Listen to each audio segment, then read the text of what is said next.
Di masa depan, cahaya matahari mulai meredup dan membuat seluruh permukaan bumi ditutupi salju.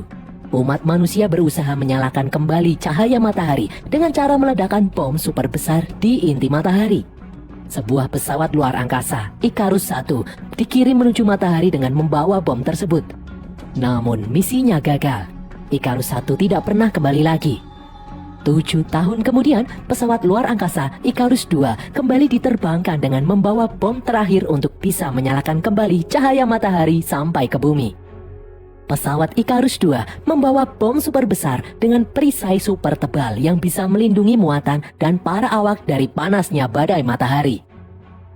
Di dalam pesawat, seorang dokter yang bernama Shirley mencoba melihat matahari secara langsung dengan menggunakan kaca filter pelindung panas. Dia sangat senang bisa merasakan hangatnya cahaya matahari yang sangat terang meski filter hanya dibuka 3% saja. Shirley memberitahu kru yang lain mengenai pengalamannya barusan merasakan mandi cahaya matahari. Di sini, sang kapten, Kaneda, memberitahu yang lain kalau saat ini mereka sudah masuk ke dalam wilayah jangkauan badai matahari, di mana artinya jika terkena cahaya matahari secara langsung, maka mereka akan langsung terbakar habis. Kaneda juga menyuruh anak buahnya untuk memberi kabar kepada keluarganya di bumi, karena sebentar lagi semua alat komunikasi ke bumi akan terputus. Seorang ilmuwan fisika yang bernama Kappa mendapatkan giliran merekam pesan untuk dikirim ke bumi. Di tempat lain, di dalam ruang oksigen, seorang ahli botani yang bernama Corazon bekerja merawat semua tanaman miliknya. Di dalam ruang komunikasi terjadi insiden. Seorang ilmuwan bekas Kapten Amerika yang bernama Mace marah karena Kappa terlalu lama merekam pesan untuk dikirim ke bumi. Mace tidak terima dia tidak bisa mengirimkan pesan untuk keluarganya karena komunikasi sudah terputus. Akibat kejadian ini, Mace pun dikirim untuk berkonsultasi dengan Dr. Shirley. Shirley menyuruh Mace untuk tenang karena 18 bulan sudah mereka melakukan perjalanan menuju matahari. Dia tidak ingin misi ini gagal begitu saja karena hal sepele. Dia lalu menyuruh Mace masuk ke dalam ruang simulasi, melihat deburan ombak untuk menenangkan diri. Setelah selesai, Mace kemudian masuk ke dalam ruang oksigen menemui Kappa yang ada di sana. Dengan besar hati, Mace meminta maaf atas kejadian barusan. Di dalam kamarnya, Kaneda memeriksa rekaman terakhir Kapten pesawat Icarus I, Pin Baker. Kaneda penasaran kenapa pesawat Icarus I gagal melaksanakan misinya, karena di rekaman itu, semua terlihat baik-baik saja. Di dalam kokpit pesawat, Casey, sang pilot, memberitahu yang lain kalau mereka akan melihat planet Merkurius melintasi matahari di depan mereka. Semua orang pun berkumpul di ruang observasi. Mereka takjub melihat planet Merkurius yang bergerak di hadapan mereka. Sebuah pemandangan yang sangat luar biasa. Beberapa jam kemudian, Harvey, sang wakil kapten, mendengar sinyal aneh yang dia terima. Dia langsung menyuruh semua orang untuk berkumpul. Dengan antusias, Harvey berkata kalau dia mendapatkan sinyal dari pesawat Icarus I. Kebetulan besi di dalam planet Merkurius memperkuat sinyal itu dan bertindak sebagai antena. Harvey sangat yakin kalau sinyal itu berasal dari pesawat Icarus I. Semua orang pun terkejut mendengarnya. Dengan menggunakan simulasi, terlihat asal sinyal berasal dari dekat permukaan matahari. Mereka pun kaget karena pesawat itu hampir saja berhasil melaksanakan misi. Jarak pesawat itu dengan Icarus II tidak begitu jauh. Sang navigator, Trey, memberitahu semua orang kalau dia bisa membelokkan sedikit jalur mereka untuk melihat kondisi Icarus I. Siapa tahu pesawat itu masih utuh. Di sini, Mace menentang dengan keras keputusan itu karena sangat berbahaya. Dia tidak ingin misi yang mereka jalankan gagal jika melakukan hal itu. Jika mereka gagal, maka cahaya matahari tidak akan bisa sampai ke bumi dan semua manusia yang tersisa di bumi akan musnah. Shirley kemudian memberikan pendapatnya. Dia mengatakan bahwa saat ini mereka membawa satu bom raksasa dengan teori yang ada bisa membuat matahari kembali bersinar. Namun itu semua hanya teori. Lalu bagaimana jika bom yang mereka bawa gagal? Jika pesawat Icarus I masih memiliki bom yang utuh, bukankah membawa 2 bom akan memiliki kemungkinan berhasil lebih besar dengan asumsi kondisi pesawat Icarus I masih utuh dan bisa dikendalikan? Sang kapten kemudian meminta bantuan Kappa, sang ilmuwan fisika ahli bom, untuk menghitung kemungkinan keberhasilan mereka. Di dalam ruangannya, Kappa langsung melakukan simulasi pelepasan bom menuju permukaan matahari. Di dalam semua simulasi yang dia hitung, kemungkinan keberhasilan selalu di bawah 40% karena pengaruh kecepatan roket dan daya gravitasi matahari. Kappa memberitahu Kaneda kalau bom yang mereka bawa adalah bom terakhir, karena di bumi sudah tidak ada lagi sumber daya alam untuk membuatnya. Jika mereka gagal, maka umat manusia akan musnah. Kappa pun setuju untuk membelokkan pesawat mendekati Icarus 1 karena 2 bom menurutnya lebih baik daripada 1. Pesawat pun mulai dibelokkan menjauh dari orbit Merkurius. Di saat semua orang sedang beristirahat, mereka dikejutkan dengan getaran yang sangat kuat. Semua orang pun berlarian menuju kokpit pesawat. Di sana, Trey memberitahu yang lain kalau dia sudah memperhitungkan semua jalur dan sudah menghitungnya dengan tepat. Namun ternyata sudut pendekatan mereka dengan matahari meningkat dan membuat beberapa panel pelindung radiasi matahari di depan pesawat rusak. Trey pun syok. Dia tidak menyangka akan seperti ini. Kaneda menyuruh Trey untuk tenang. Kaneda lalu mengajak Kappa untuk keluar dari pesawat membetulkan panel pelindung yang rusak. Mace dan Casey bertugas memiringkan perisai agar bagian yang rusak tidak terkena paparan sinar radiasi matahari. Kaneda dan Kappa langsung bergegas masuk ke dalam kostum luar angkasa dan bersiap-siap untuk keluar. Setelah keluar dari badan pesawat, Kaneda dan Kappa langsung bergerak menuju bagian perisai yang rusak. Setelah perisai dimiringkan, akibatnya salah satu menara pesawat terbakar karena terkena radiasi sinar matahari. Di luar perisai, Kaneda dan Kappa menemukan kalau ada 4 panel perisai yang rusak sistem hidroliknya. Mereka berdua langsung bergerak memperbaiki panel-panel yang rusak tersebut satu persatu. Di belakang, percikan api dari menara ternyata membakar ruang oksigen dan meledakkan semua tanaman di dalamnya. Akibat kejadian ini, sistem komputer pesawat Icarus II langsung mengambil alih kendali otomatis. Semua orang pun panik karena ini artinya perisai akan bergerak kembali ke arah matahari dan semua sisinya akan terpapar cahaya. Casey langsung menyuruh Kaneda dan Kappa untuk kembali karena mereka berdua bisa terbakar. Mengetahui hal ini, Kaneda menyuruh Kappa untuk kembali karena Kaneda hendak menyelesaikan misi ini sendirian. Awalnya Kappa menolak, namun karena harus ada orang yang menyelesaikan misi ini, membuat Kappa bersedia dan pergi meninggalkan Kaneda. Tepat setelah Kappa mencapai sisi belakang perisai, sinar matahari menyinari semua permukaan perisai dan membuat Kaneda yang telah berhasil memperbaiki semua panel tewas terbakar paparan radiasi sinar matahari. Di dalam pesawat, Shirley membius Trey yang depresi karena akibat ulahnya ini sang kapten tewas. Semua orang tidak ingin Trey melakukan aksi bodoh melukai diri sendiri atau orang lain. Kini, Harvey menjadi kapten pengganti Kaneda. Harvey memberitahu yang lain kalau saat ini mereka tidak memiliki persediaan oksigen yang cukup untuk menyelesaikan misi karena ruang oksigen telah terbakar habis. Satu-satunya harapan mereka adalah mendekati pesawat Icarus 1. Siapa tahu di sana ruang oksigen masih ada dan pesawat itu masih bisa dikendalikan. Di dalam lorong pesawat, Corazon memberitahu Casey dan Mace kalau oksigen hanya cukup untuk 4 orang saja agar mereka bisa menyelesaikan misi. Namun kini mereka ada 7 orang. Di tempat lain, Kappa masuk ke dalam ruangan tempat bom disimpan. Kappa mempersiapkan semuanya, karena hanya dia yang bisa meledakkan bom itu. Kappa sangat ingin bom tersebut bisa membuat semua manusia yang ada di bumi bisa kembali merasakan hangatnya cahaya matahari. Beberapa saat kemudian, pesawat Icarus II bergerak mendekati Icarus 1 yang ternyata masih utuh. Setelah 2 perisai pesawat itu saling menumpuk satu sama lain, mereka langsung melepaskan badan pesawat dan menempelkannya di badan pesawat Icarus 1. Setelah berhasil, Kappa, Shirley, Mace, dan Harvey masuk ke dalam badan pesawat Icarus 1. Di sana, ternyata oksigen sangat melimpah, namun seisi ruangan tertutup oleh debu. Mereka pun mulai berpencar.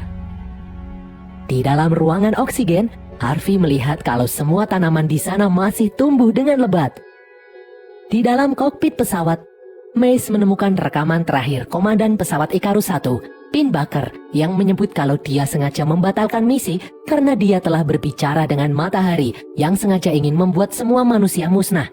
Pinbacker tidak ingin melawan takdir yang diberikan oleh Tuhan. Semua orang pun terkejut mendengar suara rekaman itu. Di dalam ruangan bom, Kappa menemukan kalau bom Icarus 1 yang dibawa masih aktif.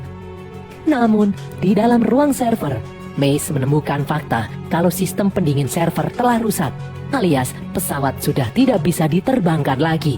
Seperti ada orang yang sengaja mensabotase pesawat itu. Di dalam ruang observasi, Shirley terkejut saat melihat tubuh semua awak pesawat Icarus 1 ada di sana. Orang-orang itu bunuh diri dengan melihat cahaya matahari tanpa filter dan membakar tubuh mereka sendiri menjadi debu. Tiba-tiba terjadi guncangan hebat. Sebuah ledakan membuat kedua pesawat kembali terpisah. Ada orang yang sengaja meledakkan sambungan pesawat. Semua orang pun panik. Mereka kembali ke pintu pesawat. Di sini, Mace menemukan hanya satu kostum luar angkasa. Dia langsung menyuruh Kappa untuk memakainya, agar Kappa bisa kembali ke pesawat Icarus 2 dengan selamat. Namun, Harvey ternyata tidak setuju, karena Harvey ingin agar dia sendiri yang memakainya. Jika dia sudah berhasil mencapai pesawat Icarus 2, Harvey berjanji akan membantu yang lain untuk kembali. Shirley kemudian memberitahu Harvey kalau Kappa adalah satu-satunya orang yang bisa mengoperasikan bom. Namun Harvey tetap keras kepala menyuruh Kappa untuk melepas bajunya. Mace kemudian memiliki ide untuk membalut tubuh mereka menggunakan pelapis pesawat. Mereka akan berpelukan agar bisa kembali ke Icarus 2. Namun sayangnya, pintu pesawat tetap harus dibuka dengan cara manual karena sistem pesawat Icarus 1 telah rusak.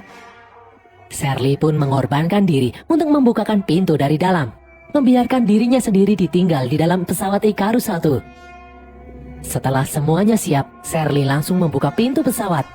Kappa, Mace, dan Harvey langsung tersedot keluar dari dalam pesawat. Namun sayangnya, Harvey tersenggol dan menjauh dari pintu masuk Icarus 2. Kappa dan Mace berhasil kembali masuk dengan selamat, namun Harvey tewas karena kehabisan nafas dan membeku di luar angkasa. Setelah pintu kembali ditutup, Cassie dan Corey langsung membantu Mace yang kedinginan. Di luar, tubuh Harvey hancur setelah terkena radiasi matahari.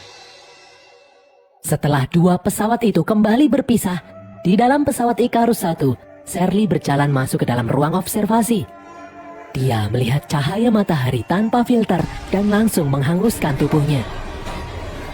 Di dalam pesawat Icarus 2, Mace, Kappa, Cassie, dan Corazon berdiskusi. Mereka bingung siapa yang meledakkan lorong sambungan pesawat barusan.